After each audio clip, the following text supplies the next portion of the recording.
श्री शिवाय नमस्ते एवं दोस्तों, स्वागत है आज फिर से आप सभी शिव भक्तों का आपके अपने YouTube चैनल शिव पार्वती पर।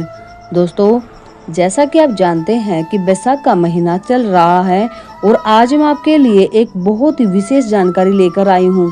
दोस्तों, क्या आपने भी कभी 16 सोमवार के व्रत किए हैं या फिर करने की सोच रहे हैं? तो ये वीडियो आप सब के लिए बहुत ही महत्वपूर्ण होने वाली है, क्योंकि आज मैं आपको बताने वाली हूँ कि जब हम 16 सोमवार के व्रत उठाते हैं तो वे कब से शुरू करने चाहिए, किस कामना के लिए और कौन से महीने के पहले सोमवार से व्रत उठाने चाहिए। दोस्तों, वीडियो बिल्कुल भी स्किप नहीं करनी है, क्योंकि आपको 16 सोमवार व्रत करने के लिए ये बात जानना बहुत ज्यादा जरूरी है, तभी आप अपनी हर कामना को पूरी कर सकते हैं। तो चलिए दोस्तों, बढ़ते हैं 16 सोमवार व्रत शुरू करने के बारे में। लेकिन उससे पहले एक बात जरूर कहूंगी दोस्तों, अगर आपने अभी तक चैनल को सब्सक्राइब नहीं किया है तो प्लीज चैनल को जरूर सब्सक्राइब करना, ठीक है ना, क्योंकि मुझे आपके सपोर्ट की बहुत ज्यादा जरूरत है। दोस्तों, शास्त्रों में बताया गया है कि 3 महीने ऐसे हैं जिनमें 16 सोमवार का व्रत उठाना चाहिए, जिसमें पहला महीना है श्रावण का महीना, दूसरा महीना है बैसाख का महीना और तीसरा महीना है मार्गशीर्ष मास का महीना।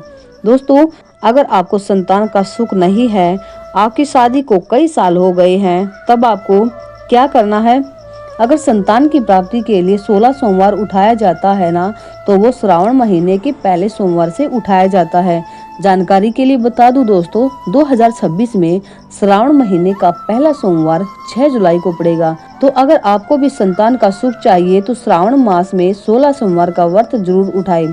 दोस्तों, अगर आपको कोई विशेष बीमारी हो गई हो, जैसे लीवर, किडनी, कैंसर जैसी बीमारी हो गई हो या तकलीफों में जिंदगी जी रहे हो, बहुत कष्ट का जीवन चल रहा हो, तो बैसाख के पहले सोमवार से व्रत उठाना चाहिए, जो कि 6 अप्रैल 2026 को है। तो आप भी अगर बीमारियों से मुक्ति पाना चाहते हैं या दुख तकलीफों से मुक्ति पाना चाहते हैं तो बैसाख महीने के पहले सोमवार से व्रत जरूर उठाएं और अपनी जिंदगी को खुशहाल बनाएं। अगर दोस्तों आपको उत्तम वर चाहिए, उत्तम घर चाहिए, व्यापार, व्यवसाय, नौकरी या पद प्रतिष्ठा के लिए व्रत मार्गशीर्ष मास के पहले सोमवार से शुरू करने चाहिए, जो कि मार्गशीर्ष मास का पहला सोमवार 30 नवंबर को पड़ेगा। अब हम जानेंगे दोस्तों कि हमें 16 सोमवार व्रत कैसे करना चाहिए, इसकी विधि क्या है।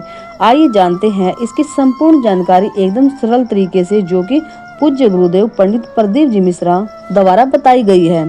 दोस्तों, जब हम 16 सोमवार के व्रत उठाते हैं ना अपनी मनोकामना के हिसाब से, तो इसकी पूजा हमें दोपहर के तीसरे पहर में करनी चाहिए। दोपहर के तीसरे पहर से मतलब है दोस्तों कि जब शाम का समय हो, यानी प्रदोष काल हो। प्रदोष काल का समय कौन सा होता है दोस्तों? जब सूरज डूब रहा हो उससे ठीक 45 मिनट पहले, और जब सूरज डूब गया हो उसके ठीक 45 मिनट के समय को प्रदोष काल माना जाता है। तो आपको इस व्रत की पूजन आराधना प्रदोष काल के समय करनी चाहिए। करनी कैसे है दोस्तों, आइए समझते हैं। आपको करना क्या है दोस्तों, प्रदोष काल के समय में पार्थिव शिवलिंग का निर्माण करना है। दोस्तों, एक बात का जरूर ध्यान रखना है कि पार्थिव शिवलिंग का जब निर्माण करो तो उससे पहले आपको मिट्टी में ये 3 चीज जरूर डालनी चाहिए। पहली, गाय का दूध या घी, दूसरा इत्र, तीसरा शहद या गंगा जल। जो भी आपके पास हो वो चीज जरूर डाल लेनी है, जिससे मिट्टी एकदम पवित्र हो जाए। उसके बाद जब शिव पिंडी बनाओ तो शिव पिंडी बनाकर उससे पहले एक बेलपत्र जरूर रखें। तब उस शिव पिंडी को बेलपत्र पर रखकर बाद में जलाधारी बनानी है। दोस्तों, जब पार्थिव शिवलिंग बनाओ तो उसकी जो जलाधारी होती है ना, जहाँ से जल बहकर नीचे की ओर गिरता है, तो उसका मुख आपको उत्तर दिशा में करना है। ये बात जरूर ध्यान रखना है, ठीक है ना। पार्थिव शिवलिंग ना बनाओ तो आपके घर में जो भी शिवलिंग हो उससे पूजन करना है। दोस्तों, जब भी आप 16 सोमवार का प्रसाद बनाओ, मीठे का, चाहे आटा सेक कर पंजीरी बनाओ, चूरमा बनाओ, लड्डू बनाओ या फिर हलवा या खीर बनाओ, आप चाहे मीठे का कोई भी प्रसाद बनाओ, होना चाहिए मीठे का ही, जैसा कि पशुपति व्रत में भी बनता है। और जैसे पशुपति व्रत में प्रसाद के 3 हिस्से होते हैं, ठीक वैसे ही 16 सोमवार में भी होते हैं। लेकिन दोस्तों पशुपति व्रत में जो 3 हिस्से होते हैं ना, उनमें 2 हिस्से महादेव के लिए होते हैं और तीसरा हिस्सा अपना होता है। लेकिन 16 सोमवार के व्रत में जो 3 हिस्से होते हैं, उसमें एक हिस्सा महादेव के लिए होता है, दूसरा हिस्सा भक्तों के लिए होता है और तीसरा हिस्सा अपने लिए होता है। लेकिन अपना जो हिस्सा होता है ना, अगर आप खा सकते हो तो पूरा खा लेना है, लेकिन अगर नहीं खा सको तो दूसरे को भी आप उस प्रसाद को दे सकते हो, ठीक है ना।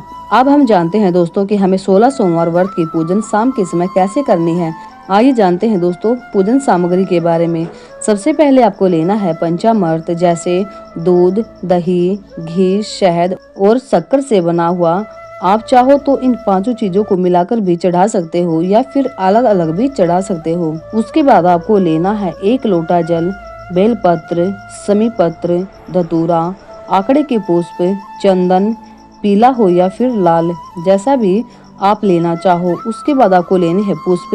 ध्यान रखना दोस्तों कि आपको केतकी का पुष्प नहीं लेना है, बाकी कोई भी ले सकते हो। फिर आपको लेना है साबुत चावल, काली मिर्च, हरा मूंग, काले तिल, दुर्वा, अबीर, गुलाल, कोई भी फल और आपके द्वारा बनाया गया प्रसाद। इससे आपको प्रदोष काल में पूजन करनी है और एक घी का दीप लगाना है। जब आपकी पूजन हो जाए पूर्ण तरीके से, उसके बाद दिया जब ठंडा हो जाए तब शिवलिंग का विसर्जन कर दो। दोस्तों जब विसर्जन करो तब एक बात का ध्यान जरूर रखना है कि विसर्जन करते समय जो उसकी जलाधारी होती है, जहाँ से जल बहकर जाता है, वो अपनी ओर होनी चाहिए और अपनी कामना बोलकर जलहरी को दर्शन करते हुए उसका विसर्जन कर दो। उसके बाद आपको 16 सोमवार के पहले व्रत का पूरा फल मिल जाएगा। तो दोस्तों शायद आपको 16 सोमवार की बताई गई पूरी जानकारी अच्छे से समझ आई होगी। तो दोस्तों प्लीज वीडियो को ज्यादा से ज्यादा शेयर करना, वीडियो को लाइक करना, कमेंट करना और चैनल को सब्सक्राइब भी जरूर करना। तो मिलते हैं दोस्तों नेक्स्ट उपाय के साथ। तब तक के लिए हर हर महादेव, श्री शिवाय नमस्तुभ्यम।